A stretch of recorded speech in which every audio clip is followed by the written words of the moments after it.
I've come up with a proposal for Division 1A football for a playoff. All the other college sports have it. Basketball has it. Softball, baseball, all other levels of football have a playoff except for Division 1. The fans would love a playoff. The players have voted in favor of a playoff. As a matter of fact, 62% of the players said they would prefer a playoff to the BCS system. You heard that right, 62%, which is a pretty good majority.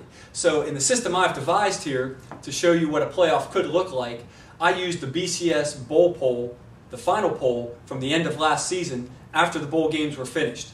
And this system I've come up with includes the minor as well as the major bowl games, which you will see here in this illustration. So let's take a look at what a playoff system could look like in Division I football.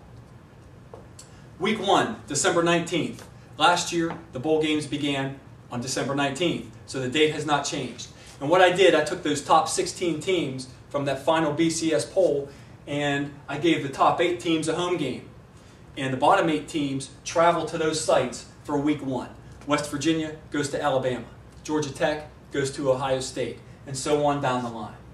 At the end of week 1, 7 days later, December 26th, is week 2. This is when the major bowls become incorporated. In this case, the Sugar, the Rose, the Cotton, and the Capital One. Now these can be switched out. You can put the Fiesta in there and take out the Cotton, for example, and move it around, as you will see here in a second. So the top 8 teams come to week 2 on December 26th. 1 week later, January 2nd, the semifinals. As you see here, the Orange and the Fiesta Bowls. And as I said, those can be interchanged, from one season to the next. And also, between these dates, during the week, Monday, Tuesday, Wednesday, whatever, the minor bowls can be played. The Emerald Bowl, the Holiday Bowl, the New Mexico Bowl, and all the others. So those teams who get those minor bowl games will still get to go to a minor bowl if they don't make the playoff system. And finally, week 4, January 11th, 9 days later is the national championship game. Last year, the national championship game was played on January 7th. So as you see, the dates don't change very much. Begin the same date, December 19th, end pretty much at the same time on January 11th. Some people will argue that there's too much travel involved here. Well, in an NCAA basketball tournament, those teams that make the Final Four, they travel to 3 different cities. Baseball does something similar. Those teams are traveling. Softball, the same thing. So the travel argument really doesn't suffice here because the travel's not much different than those other sports. Here's some miscellaneous items. First of all, there's 15 games in this system, in the bracket. Other bowls play on different dates, as I've already mentioned. In this case, Oklahoma would replace Virginia Tech in the Chick-fil-A Bowl because Virginia Tech qualifies for the 16-team bracket. And again, this is based on last year's bowl setup. Mississippi replaces West Virginia in the Gator Bowl for the same reason. And both those teams, Oklahoma State and Mississippi, were originally scheduled for the Cotton Bowl. And the Cotton Bowl is part of this 16-team bracket now. Also, we would need a team to replace Miami in the Champ Sports Bowl. So we would have to bring one more additional team into the bowl system. And with the number of teams that already qualify, one more team is not that big of a difference. Another argument we hear is that this would add too many games to a team's schedule. Well, as it stands now, a lot of teams are playing 13 games. In this scenario, half the teams, 8 of them, will play only 1 game. So that doesn't change things for those 8 teams. If they go to a bowl game now, they're playing 1 game. 4 teams play more than 2 games. So 75% of the teams play 2 or less games. Only 4 teams will play 3 or 4 games. And finally, the dates can be changed. That's flexible. This is just an illustration to show what it could look like. So what I did is I took those 16 teams and I put them in a bracket. And the top 16 is listed over here. And you see again West Virginia at Alabama, Georgia Tech at Ohio State, and so on down the line for week 1. So what we're going to do is play a little game here. And I have a die set up. And we're going to spin the die to see who would advance through this bracket. Now teams like Alabama and Texas, they're the top 2 seeds. Pretty big favorites in week 1. So they'll get 5 numbers out of the die. Miami and West Virginia need number 1 to advance. The 3 and 4 teams, Cincinnati and Texas Christian, also pretty big favorites. They'll get 4 numbers. The underdogs will get numbers 1 and 2 in order to advance. All the other games in round 1 will be 50-50. So let's roll the die and see what would happen. West Virginia. Could West Virginia upset Alabama? Sure. Highly unlikely. In this case, Alabama gets a 5 and comes out to the second round. Georgia Tech at Ohio State. 50-50 matchup. The top team will get the odd numbers, and the bottom teams will get the even numbers here.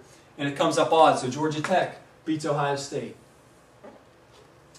Third game, Iowa at Boise. Boy, this would be a great game to watch. Again, the top team gets the odd numbers, the bottom team the even. Comes up even, Boise State advances into the second round. Penn State TCU. TCU's a 4 seed, so it gets 4 numbers. Penn State needs a 1 or a 2 to advance. Comes up a 3, Texas Christian into the Rose Bowl. Brigham Young at Cincinnati. Cincy, a 3 seed, also gets 4 numbers, so BYU needs a 1 or a 2 to advance, and it comes up a 4.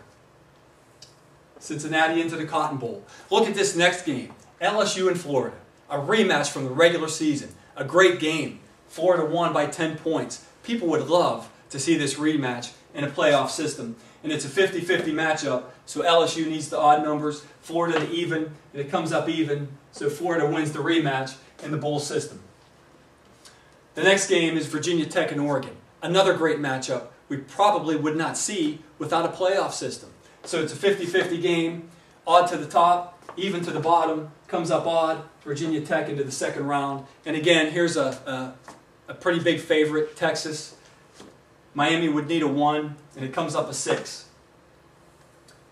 Again, could an upset happen there? Yes. Likely? Probably not. But let's look at round 2.